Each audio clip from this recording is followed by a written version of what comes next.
Good evening, you guys. I'm back.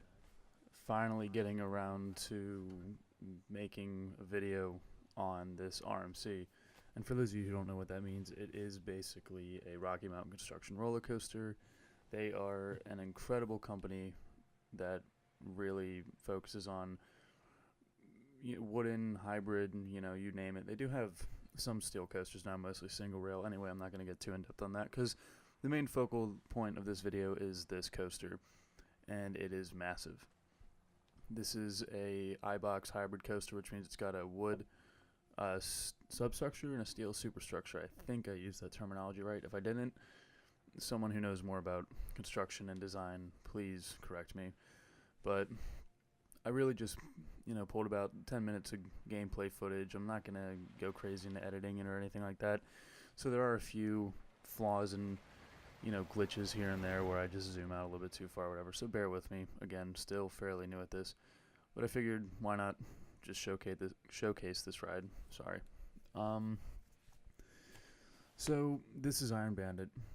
It is located in what is going to be the Franklin County themed area of the park, and I think I've mentioned it before, but if you're familiar with that history, there was a big moonshine, thing going on historically out there, so it's going to be themed to moonshine bandits, and the hamlet you see right at the base of the coaster is going to be themed to Franklin County and all that good stuff. It's very incomplete. Again, this whole park is a lot of rough work, but it'll get done eventually. It'll all come around. So I figured I'd just take some gameplay footage and showcase this ride from some cool angles. There will be 2 point of views here in a second, and when that comes up, I'll just shut up and let it ride, pun intended. But yeah, I'm very happy with how this coaster turned out. There's still some things I want to fix here and there, some transitions and heartlining issues that need to be addressed, but this is more or less going to be the final product, given there's going to be some more theming around it, and fencing, a lot of fences. But yeah, here we are looking over the first drop. It drops off I just love how this thing interacts with the terrain.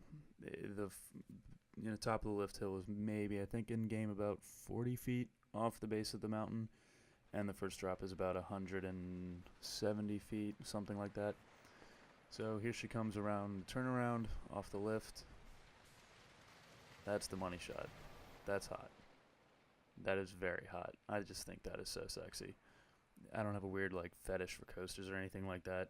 If anybody wants to make that argument against me at some point in time, I guess you could use this as proof, but no, it's not a weird kind of thing. It's just hot.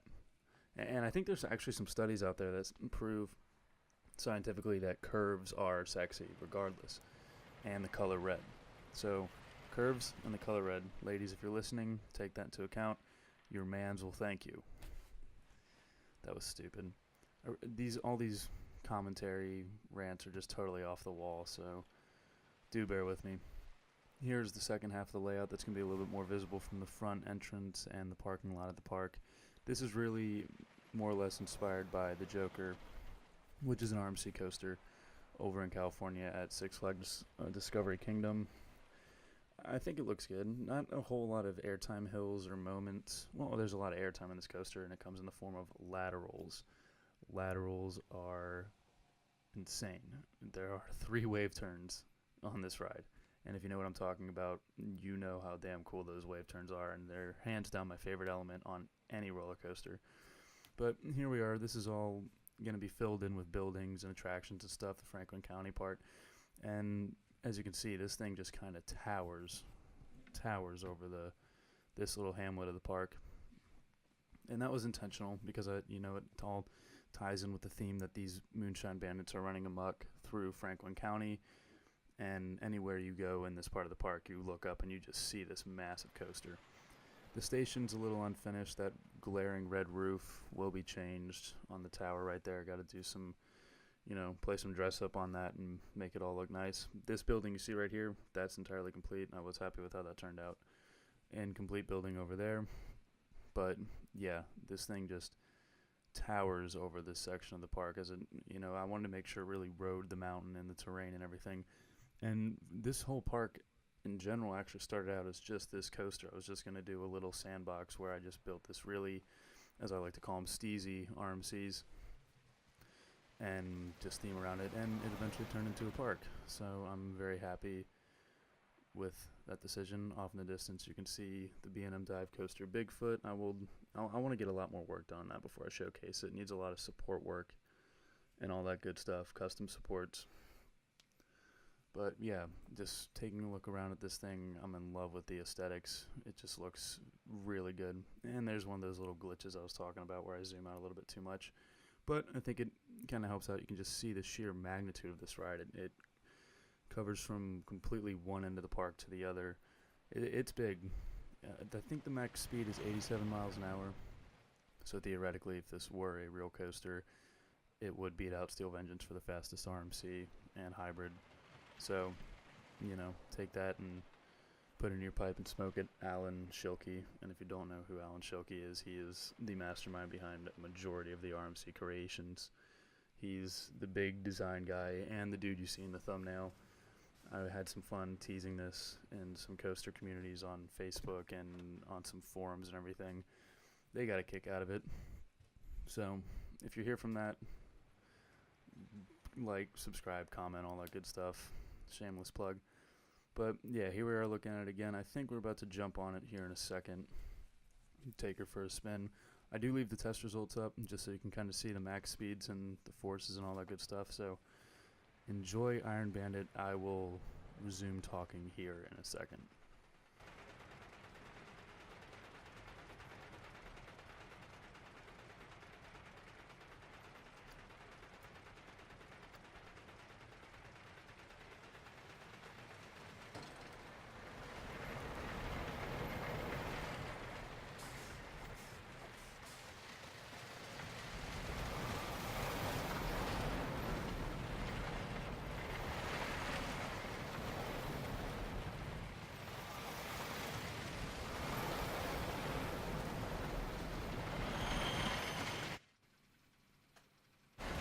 There was a little glitch there, my bad. We'll take her for another spin. I'm going to shut up again.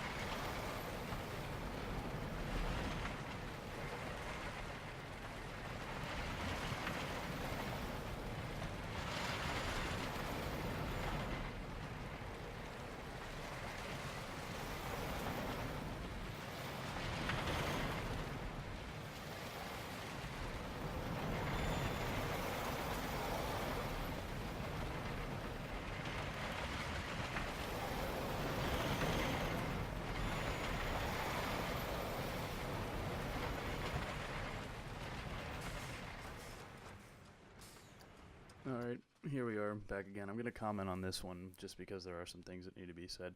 This right here is very Wildfire inspired, which is a RMC over in Europe at a zoo called Kolmarden, I think is correctly pronounced. This drop off the terrain kicks ass. It's not even the fastest point of the ride. That actually comes later.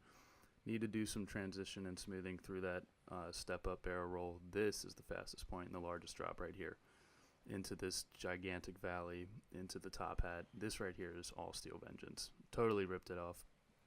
Stole a page out of the Cedar Point playbook. Wave turn, hands down the greatest element in the world.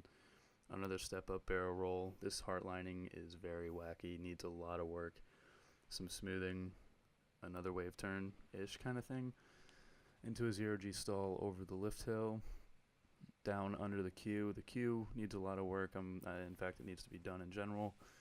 Now we're back towards the front entrance into this turnaround, into yet another wave turn. Fun ass element, guys. A lot of fun. The transitions here are actually fairly smooth. I don't think they need a terrible amount of work. This step into the brake run might need a little bit of work. I haven't entirely decided, but I think the interior of the queue, or not the queue, the end station is pretty much done. Maybe add some theming and some posters here or there, but yeah, those were your point of views of Iron Bandit. I'm not going to do any more until this thing is polished off and complete with the park. I'll do some more cinematic, footage and stuff. The cinematic tool in this game gets kind of weird when you have a lot of scenery in the way, so you get a lot of obstructing views and stuff. But just finish this video off with some, fly around to the coaster just to show the magnitude of it. It's big, but I'm not complaining. I think it looks great. If you think it looks great, let me know. If you have any, criticisms, critiques, comments, or whatever, drop a comment, this, that, or the other thing, the shameless plug crap you gotta do when you have one of these here YouTube channels. Pardon me if I sound tired. I'm just absolutely exhausted, you guys. I gotta stop doing these very late at night, but it's really when I only find a minute to myself and to sit down and do this. I will get back into doing more park building and time lapsing and all that good stuff here within the next couple of days. Been doing some work off camera, tying off loose ends, this, that, or the other thing, but yeah, enjoy this gorgeous view. Thanks for watching and putting up with this crap. I do really appreciate it. And I'm very excited to continue this project, alright? One last shot of her going through the step up, and that's that. Have a good evening, you guys. Thanks for watching.